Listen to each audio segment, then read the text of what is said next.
do not want to enter into direct contact with the Donetsk and Luhansk Republic representatives. And you need to understand the reality. If you want to negotiate for long-term contracts, you need to work in direct contact. But anyway, we had to deal with the circumstances we've had, and I think we've been able to reach a lot of things. The first thing is the ceasefire. Starting on the 15th of February at midnight. The next thing that I believe is very important is the withdrawal of heavy weapons for Ukrainian troops.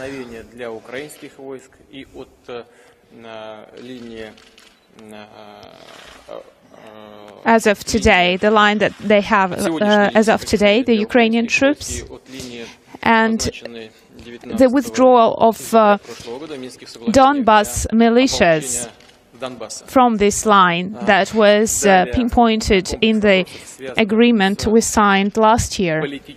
Then there is also the political settlement. The first thing is a constitutional reform that should take into consideration the legitimate rights of people who live in Donbas. Next, what follows is border issues, which should be coordinated with the Donbas militias, as well as humanitarian affairs and the implementation of the earlier adopted law on a special status of Donetsk and Luhansk. And finally, there is a whole range of economic and humanitarian issues. We hope that all the parties will exercise restraint before there is an entire total ceasefire.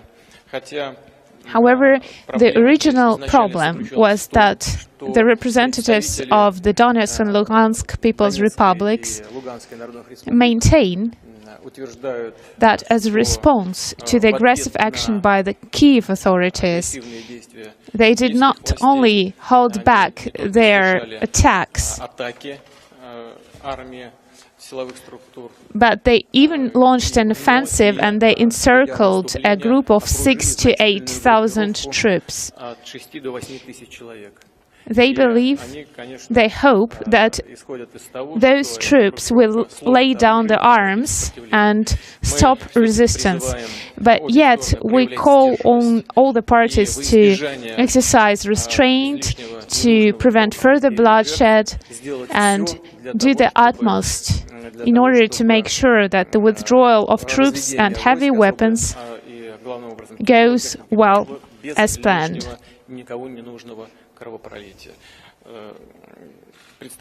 Ukrainian authorities believe that there is no encirclement, that their troops are not encircled. They hope that things will go smoothly.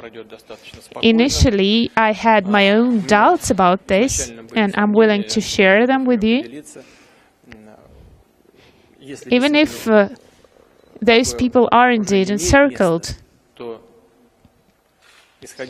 those who are encircled, they're going to try to break through it, and those who are outside will do their best to try and make a corridor to cut through the encirclement.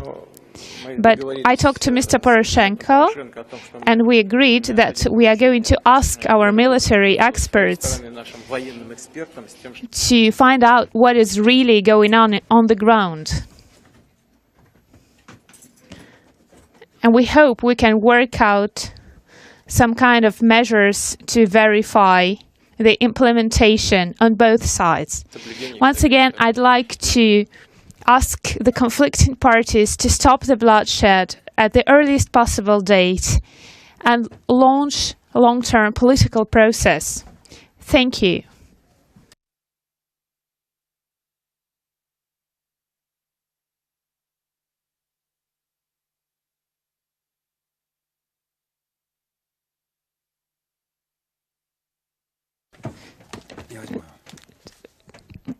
So Andrei just asked me this question. We've signed one document right now, and it was signed by the contact group.